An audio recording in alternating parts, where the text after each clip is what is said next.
Salut! Ça fait presque 10 ans maintenant que je suis prédicateur de l'évangile. Ça fait 10 ans que j'ai exercé mon ministère de prédicateur dans différentes églises et il a évolué au fur et à mesure des années, au fur et à mesure aussi de l'expérience que j'ai pu acquérir tout au long de mon ministère. Et j'avais promis que si une certaine vidéo, celle de mon témoignage, atteignait je crois 300 likes, eh bien j'allais publier la première prédication que j'ai faite parce que j'ai encore la vidéo. Et vous avez joué le jeu puisque cette vidéo a atteint les 300 j'aime. Je vais pas simplement vous la diffuser, mais je vais aussi la commenter. Voilà, qu'est-ce que je pourrais dire peut-être à un jeune prédicateur qui commence à prêcher, quelles sont les choses et les écueils à éviter.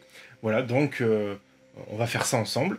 La vidéo est pas du tout préparée, ça fait un moment que j'ai pas regardé et que j'ai pas écouté la vidéo, donc on va faire ça ensemble. C'est parti!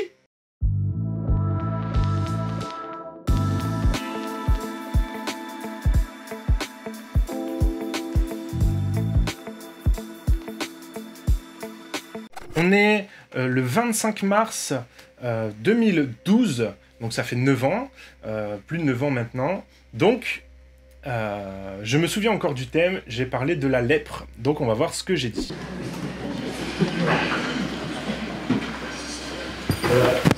C'est... Bon, déjà on va parler... de mon faciès. Moi j'étais jeune, j'étais fringant, j'étais pas barbu surtout. Voilà, mais on peut aussi analyser le style vestimentaire en mode chemise, pull, parce que je voulais pas mettre une cravate, mais voilà, chemise, pull, ça passait bien. Bon, c'est bon, vous avez fini de rigoler avec ça, on peut avancer maintenant? C'est une première. Je ne cache pas que je suis vraiment stressé, je crois que si on mettait des grelots à mes genoux, ça sonnerait. Donc ça, c'est quelque chose que je faisais beaucoup au démarrage, c'est de démarrer par une blague, en fait, juste pour moi me détendre. Et en fait, encore aujourd'hui, j'ai besoin de me détendre avant de prêcher. Et régulièrement, je vais faire une blague, je vais dire une phrase, ou je vais, même dans mon accroche, je vais faire quelque chose de rigolo, tout simplement pour me détendre, parce que ça m'aide à me détendre. Donc c'est très bien, jeune prédicateur, de faire ça et de chercher à te détendre. Je vous invite à lire avec moi un passage qui se situe dans l'évangile selon Luc, chapitre 5, on va lire le verset 12 à 13.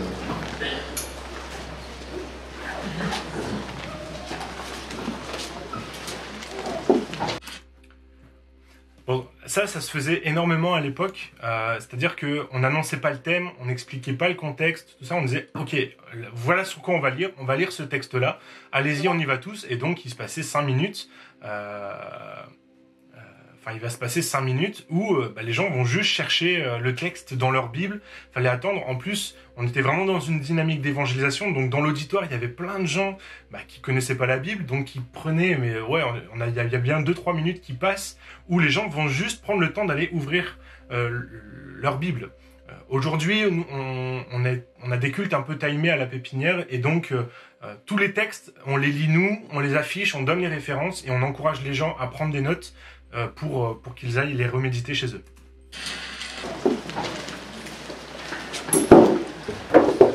Alors, Luc 5, verset 12 à 13. Ouais, puis, bien sûr, il faut rappeler la référence plusieurs fois. Assurez-vous effectivement que nos voisins ont la possibilité de lire. Alors voici ce que dit ce passage. Jésus était dans une des villes, et voici qu'un homme, couvert de lèpre, le vit, tomba la face contre terre, et lui adressa cette prière. « Seigneur, si tu le veux, tu peux me rendre pur. » Jésus étendit la main, le toucha et dit « Je le veux, sois purifié. » Aussitôt, la lèpre le quitta. Ok, je vais juste m'arrêter sur, sur la lecture. En fait, bon, le contexte, c'est Jésus va guérir un lépreux, voilà, vous avez compris l'histoire. Mais il n'y a juste pas de vie, quoi, dans ta lecture. Paul, vas-y, fais vivre les choses, donne un petit peu d'intensité. La Bible, c'est une parole vivante et on donne de l'intensité quand on lit, on fait vivre les choses. Et puis surtout, on explique le contexte. Qui est-ce qui parle? C'est qui Jésus? On est en réunion d'évangélisation. Dans l'auditoire, de souvenir, il y avait quelques nouvelles personnes, donc il faut expliquer c'est qui Jésus, pourquoi est-ce qu'on va lire ça, pourquoi est-ce qu'on lit dans Matthieu, c'est quoi Matthieu, qui est Matthieu. Voilà, ça c'est vraiment les réflexions que j'aurais aujourd'hui, de dire, bah voilà, explique, on va lire dans la parole de Dieu, on croit que la Bible elle est vraie, on croit que c'est l'enseignement que Dieu nous a laissé. Jésus c'est le Messie envoyé par Dieu pour sauver les hommes, il est mort à la croix. Et voilà, on rappelle les choses. Puis là, je suis tout mou, j'ai tout peur, donc je suis tout mou. Je voudrais vous parler cet après-midi d'une maladie qui s'appelle la lèpre. La lèpre, en fait, c'est une maladie. Moi, je suis médecin. Voilà, donc je vous parle d'une maladie. Donc, c'est une maladie qui touche les nerfs périphériques, la peau et les muqueuses, provoquant des infirmités sévères. Je ne me suis pas trompé? Tout va bien. Donc, l'une des premières conséquences, c'est que la lèpre, en touchant les terminaisons nerveuses, c'est-à-dire la peau, en fait, ça anesthésie certaines parties de la peau et on ne ressent plus à ces endroits-là ce qui se passe autour de nous. Ensuite, dans les temps de la Bible, même si aujourd'hui on traite effectivement la lèpre, maintenant on sait que c'est pas contagieux, mais à l'époque de la Bible, on pensait que c'était contagieux et donc du coup, on mettait les lépreux à l'écart et quand les lépreux devaient entrer dans la ville parce qu'ils devaient entrer dans la ville, tout simplement ils devaient crier qu'ils étaient lépreux afin que les personnes s'écartent et qu'on leur laisse la place pour surtout ne pas attraper la lèpre. Et bien sûr, dans les temps de la Bible, on était sûr d'une chose, c'est que les personnes atteintes de la lèpre, la conséquence c'était la mort. Même si aujourd'hui on a des traitements, dans les temps de la Bible, on savait qu'une personne atteinte de la lèpre, elle était obligatoirement amenée à mourir à cause de la lèpre. Dans la Bible, on sait aussi que la lèpre, c'est un symbole utilisé pour le péché. Ok, donc là, la prédication elle a commencé depuis 3 minutes 30. Je n'ai apporté aucun enseignement spirituel. Bon voilà, je pense que je me souviens à peu près de où est-ce que j'allais. Donc là, j'ai juste exposé c'est quoi la lèpre en 3 points. Voilà, c'est vraiment purement factuel. Voilà ce que c'est la lèpre et voilà. En 3 minutes, d'accord, sachant qu'il reste, je pense, un quart d'heure de prédication, quoi. Même pas. Alors effectivement, la lèpre, le péché, atteint tous les hommes. Comme le disait Adeline, je ne lui ai pas transmis ma prédication, mais elle a fait la moitié. Voilà, l'homme est de nature pécheresse. La Bible enseigne premièrement que le péché est un mal qui atteint tout le monde. Et on peut lire ça dans le psaume 51, verset 5. Voilà ce que nous dit ce passage. Voilà, je suis né dans l'iniquité et ma mère m'a conçu dans le péché. Ça veut dire que vous pouvez être la meilleure personne qui existe, vous êtes né pécheur. Ça, c'est quelque chose. Tiens, ça c'est intéressant et je pense qu'aujourd'hui, si j'avais un jeune qui disait ça, vous êtes né pécheur, je pense que je le reprendrais parce que ce que ce texte nous apprend, c'est pas qu'on est pécheur. On est pécheur à partir du moment où on a péché, mais on est avec une nature pécheresse, c'est-à-dire que notre nature est corrompue par le péché, et donc on va être amené à pécher. Mais au moment de la naissance, l'enfant qui vient de naître, qui vient de pousser son premier cri, il n'est pas pécheur, parce qu'il n'a pas encore commis de péché.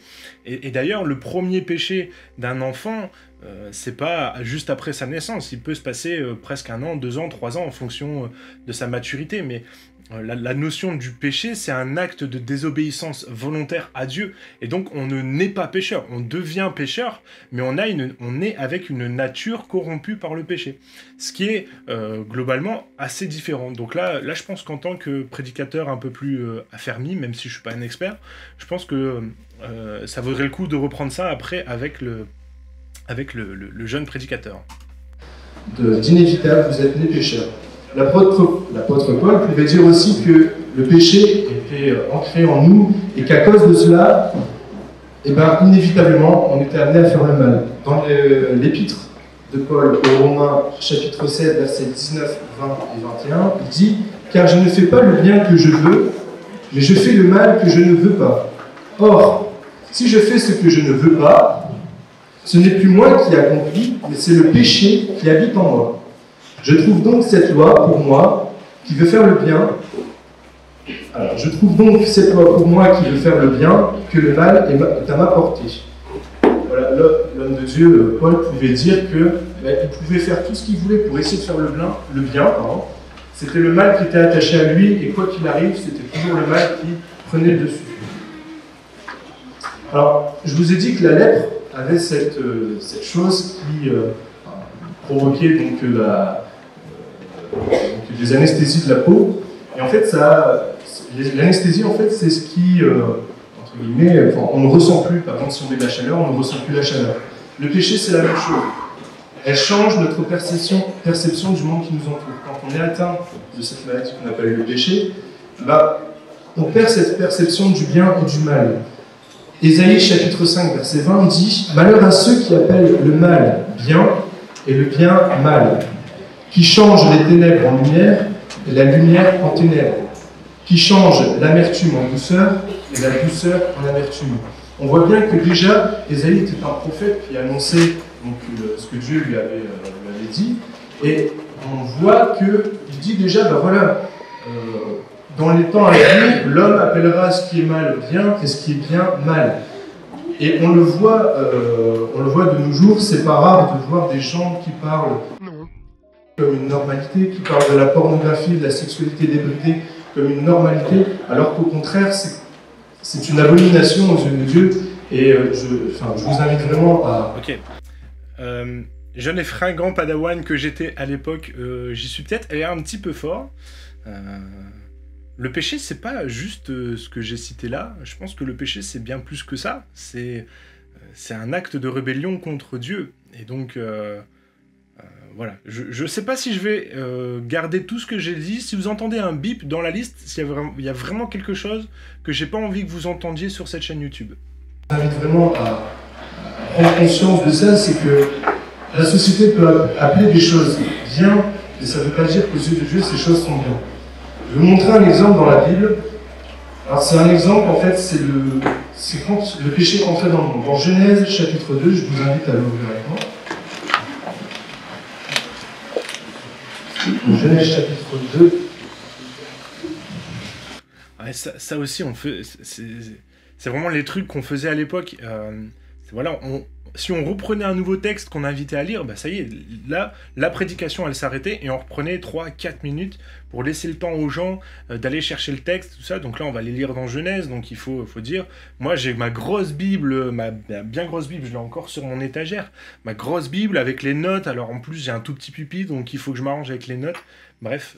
Là c'est purement du visuel, mais je trouve que ça nous sort de la prédication. Aujourd'hui, en tant que prédicateur, on travaille tout ça, on essaye de trouver tout ce qui évite aux gens de sortir et de rester dans la prédication.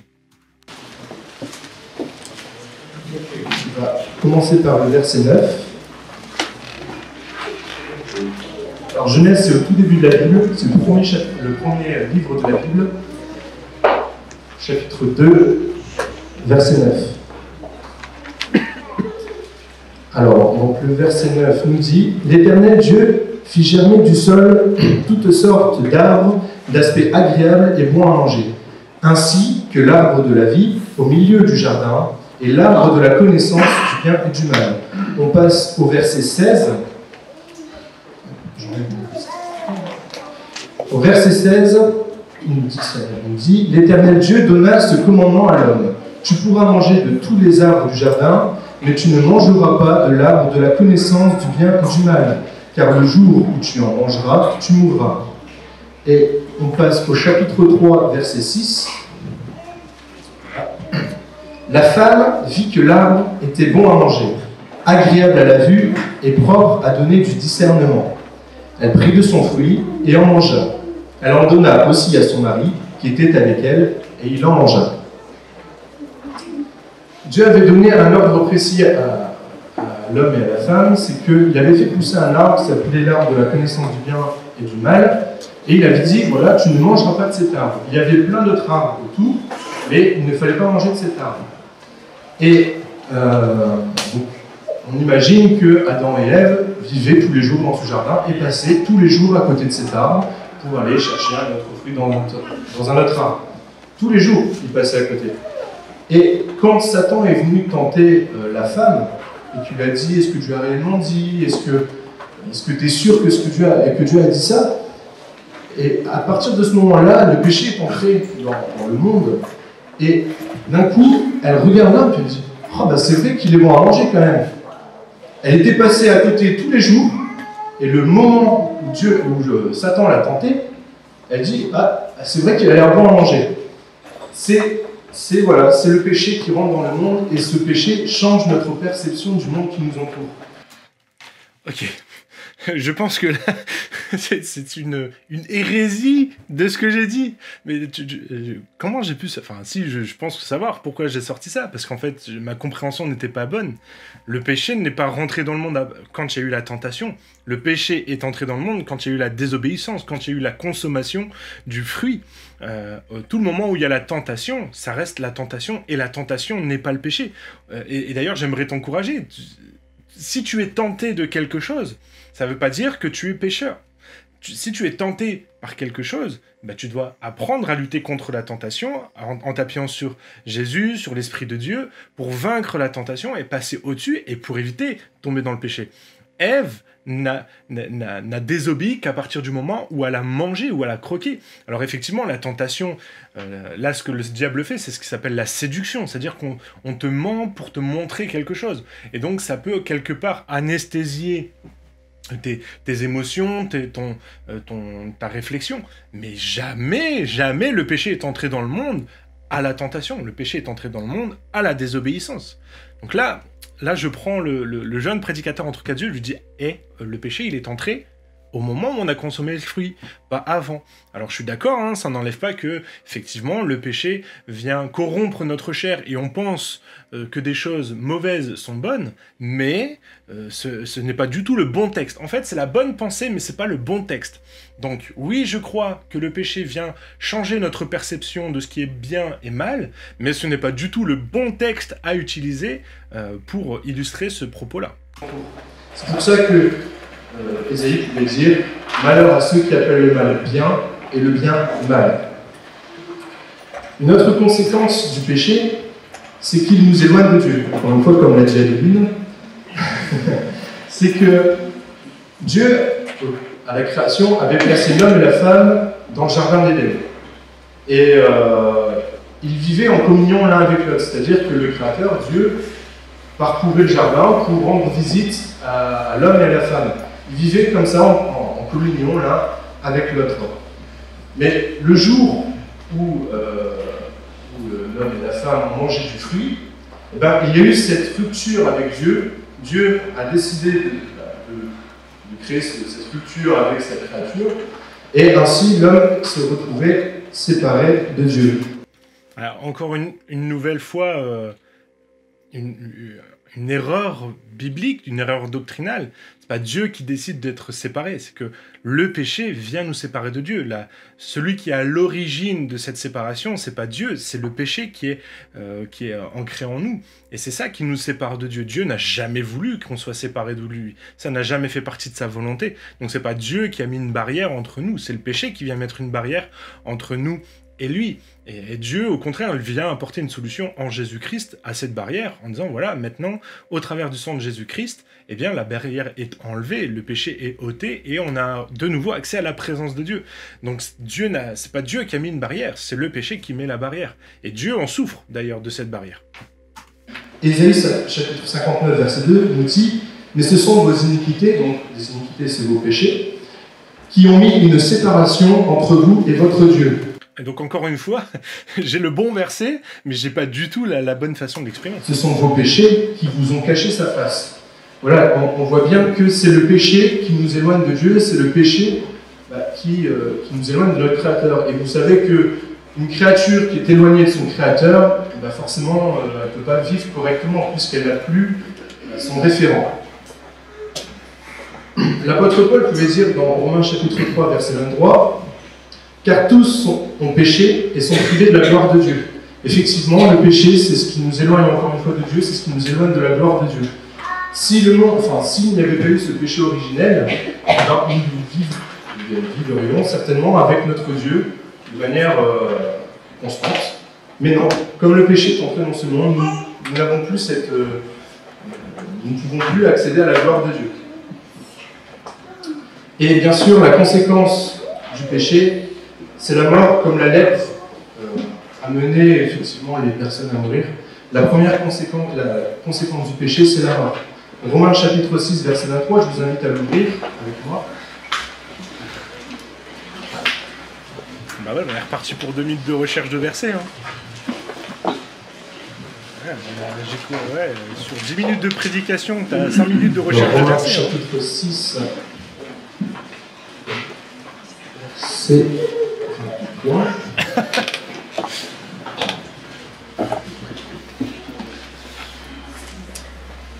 Alors, Romains chapitre 6, verset 23, on va lire la première partie du verset.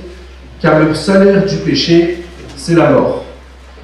C'est quelque chose d'inévitable. Toute personne qui pêche. Vous imaginez qu'on a passé plus de temps à chercher le verset dans les Écritures qu'à lire le verset. Le verset, c'est « Car le salaire du péché, c'est la mort », dans Romains. Ok, mais dis-le, juste... Ok, bah c'est bien, les gens ont ouvert leur Bible, c'est très bien, mais on a passé 2 minutes à chercher le verset pour même pas 30 secondes de lecture. Et voilà, ça matche pas, ça. Tout pécheur, c'est-à-dire tous les hommes, est amené inévitablement à la mort. Seulement, il y a une bonne nouvelle. Ok, donc là, ça fait 10 bonnes minutes de prédication, ouais, c'est ça, 10 bonnes minutes. Ça y est, on a enfin la bonne nouvelle. C'est pour ça qu'on prêche, c'est pour ça qu'on vous annonce l'évangile, parce qu'effectivement, il y a une bonne nouvelle. Dans le passage qu'on a lu au tout début, il nous est dit, Jésus étendit la main, le toucha et lui dit, je le veux, sois pur. On voit bien qu'il y a cette volonté en Jésus de purifier le monde. On voit bien que c'est important pour Jésus de vouloir guérir le monde de cette maladie qu'on appelle le péché. Mais seulement, il y a une certaine attitude à avoir. On voit, dans un premier temps, que la personne, le lépreux qui vient voir Jésus, il va le voir. Donc Jésus, l'ayant vu, il tomba sur sa face et lui fit cette prière. Seigneur, si tu le veux, tu peux me rendre pur. Alors, pour qu'il puisse faire cette prière, il fallait d'abord qu'il se rende compte qu'il était impur. Parce que une personne qui ne sait pas qu'elle est impure, forcément, elle ne va pas aller voir quelqu'un pour lui dire est-ce que tu peux me rendre pur? Si une personne n'est pas consciente qu'elle est malade, elle ne va pas aller voir le médecin pour lui dire j'ai besoin d'être guéri parce que je suis malade. De toute façon, elle ne le sait pas. Donc il faut vraiment qu'on puisse prendre conscience que de toute façon, l'homme est impur et couvert de péché dès sa naissance. Et ensuite, la deuxième attitude de l'homme...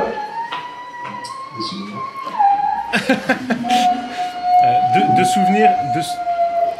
La deuxième attitude de... Il y a un bébé qui pleure. Occupez-vous du bébé, s'il vous plaît. Mais de souvenir, je me rappelle que à ce moment-là, mon formateur m'avait dit non, on n'est pas pécheur à la naissance. On devient pécheur, mais on est corrompu par une nature. On a une nature pécheresse qui va nous pousser à pécher, mais à la naissance, on n'a pas de péché. Je me souviens qu'il me l'avait dit à la fin parce que je l'ai encore répété là et c'est pas bon, quoi. L'attitude de l'homme, c'est qu'il se tourne vers Jésus, car il sait une chose, c'est que seul Jésus pouvait le guérir.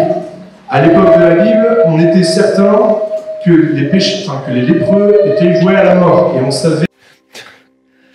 Alors là, aujourd'hui, je suis hyper perturbé, mais alors un gamin qui pleure quand on est prédicateur et que ça s'arrête pas, c'est vraiment terrible. Et là, je fais preuve de patience. Maintenant, regardez bien mon front et regardez la pellicule de transpiration qui est en train de naître sur mon front à ce moment-là, quoi.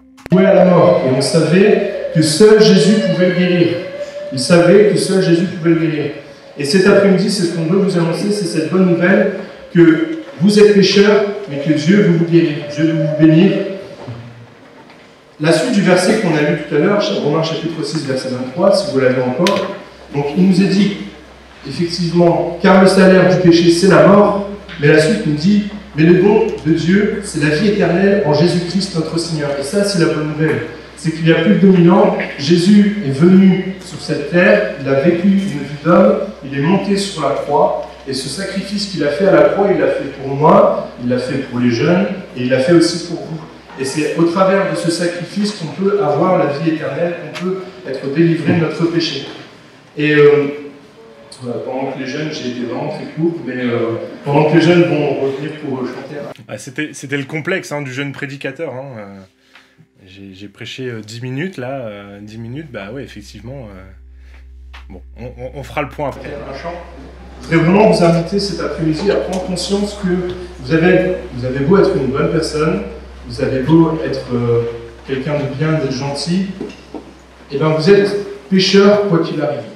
Vous êtes pécheur, vous vivez dans le péché, et vous avez besoin de demander à Jésus, Seigneur, si tu le veux, tu peux me rendre pur.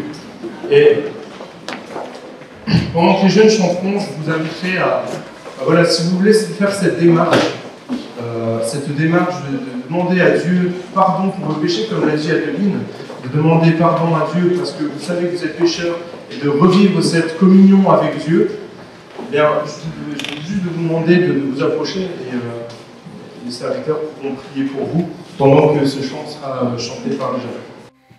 Donc voilà, 10 minutes de prédication.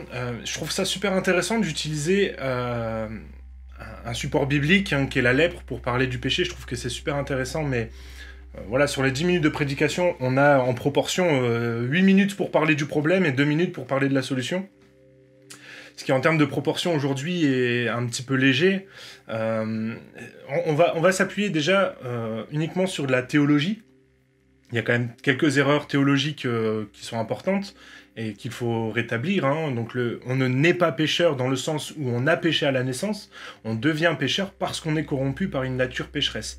Donc ça, c'est super important.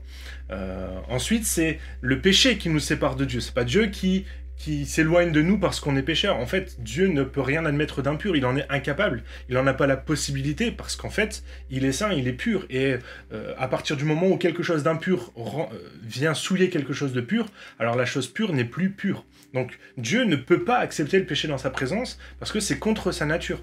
Donc c'est le péché qui vient nous séparer de Dieu, et ça c'est super important de le rappeler. Et la bonne nouvelle, et c'est sur ça qu'il faut insister, c'est que Jésus-Christ est venu prendre tous nos péchés à la croix, il est mort, il a emmené nos péchés dans la mort, il a vaincu la mort, et en ressuscitant, il a vaincu la mort, il a vaincu le péché, et aujourd'hui le péché n'a plus de pouvoir sur nos vies, et donc, eh bien, la conséquence du péché qui est la mort, parce que c'est la séparation éternelle avec Dieu, la conséquence du péché ne s'applique plus sur la vie de celui qui a accepté Jésus-Christ comme Seigneur et comme Sauveur. Donc vous qui entendez, voilà, qui allez tomber sur cette vidéo, mais voilà, cette bonne nouvelle, elle est là, et c'est sur ça qu'il faut insister.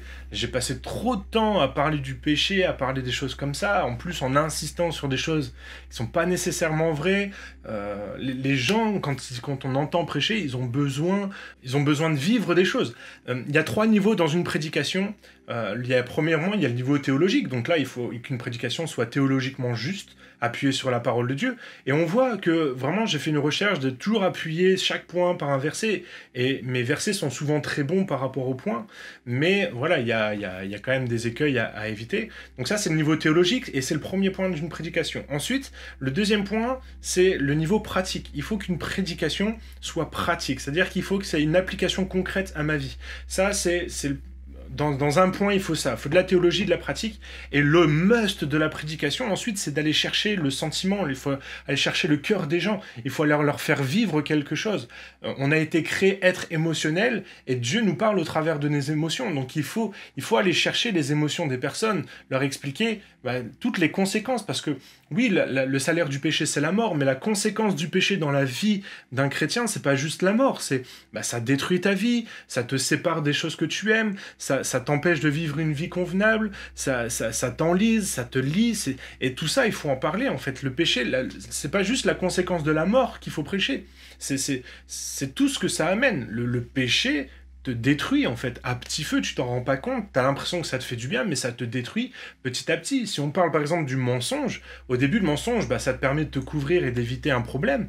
Plus tu vas avancer dans le mensonge, plus ça va te détruire, et plus tu vas t'enfermer, tu vas te retrouver tout seul, en fait, parce que les gens ne te croiront plus, parce que tu seras enfermé dans ton mensonge. Donc on voit que le péché, ça peut paraître bon, mais ça détruit ta vie. Et comme la lèpre, en fait, nous anesthésie, et au fur et à mesure, eh bien, ça nous détruit, ça nous rend insensibles à ce qui se passe à l'extérieur, et ça nous détruit jusqu'à la mort. Donc c'est tout ça qu'il faut prêcher.